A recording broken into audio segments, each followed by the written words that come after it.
இருக்குது. நாங்க வீட்டுக்கு போலாம் வந்துட்டு இருக்கு. அப்படி இருக்கும்போது ஒரு ஹஸ்பண்ட் கல்யாணம் பண்ணி என்ன பண்ணணும்? தம்பி காமெடி வேண்டாம், நான் சொல்லிட்டேன், காமெடி பண்ணாத. ஒரு 2 மந்த் தான். 2 months 2 months தான் பழக்கம். ஆமா. திடீர்னு கல்யாணம்னா பிடிச்சிருக்கு, நம்ம லைஃபுக்கு செட் ஆகும்.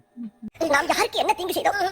நமக்கு மட்டும் ஏன் இப்படி எல்லாம் நடக்கிறது? ஒரு பையன் வந்தா அந்த பொண்ணு நீங்க கல்யாணம் பண்ணிக்க போற பொண்ணு லவ் பண்ணி 1.5 வருஷமா சொல்றாரு. பேசுற புறாடிக்கு நம்பிட்டீங்க. ஆமா, அதான் அவங்க சொல்றாரு இந்த மாதிரி லவ் பண்ண போறோம் வந்து. அப்புறம் இந்த விஷயம் எனக்கு என்னமா ப்ராப்ளம்? என்ன நடந்தது? காலையில என்ன விளையாட்டு காட்டுறாங்க, எப்படி எல்லாம் சோதிக்கு. இதுக்கு நான் லவ் பண்றேன்னு சொல்லி அவனாலே ஒரு கற்பனை எடுத்து ரூல்ஸ் மாதிரி பேசிட்டு இருந்தான். எதுக்கு நீங்க அவங்களோட ஃப்ரெண்ட்லியா பழகணும்? உன்ன மாதிரி அங்கங்க அடமொழி வச்சு வாழ்ற வழி இல்ல. நாங்க ஆண்டாண்டு காலமா பரம்பரை அடமொழியோட வாழ்றோம். மக்கள் என்ன முட்டாளுங்களா? லவ்வே பண்ண சொல்றாளே. லவ் பண்ணி சொன்னா எதுக்கு மேடம் வீட்டுலாம் வரைக்கும் தனியா வீடு பார்த்து எடுத்து எது வீட்டுக்கு வர வைக்கிறேன்? யார வீட்டுக்கு வர என்ன வச்சாங்க? வர வச்சாங்க மேடம்? மோசமான ஆள். நாங்க ரொம்ப கேவலமான ஆளு. கேவலமான ஆளுனா எப்ப நான் உன்னை வர வச்சு வீட்டுக்கு நான் உன்னை வர வச்சேன் வீட்டுக்கு.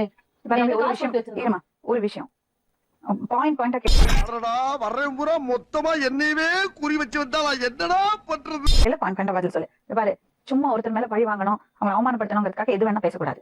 உண்மை மட்டும் பேசணும். உண்மைதான் மேடம் நான் சொல்றேன். ஓகே.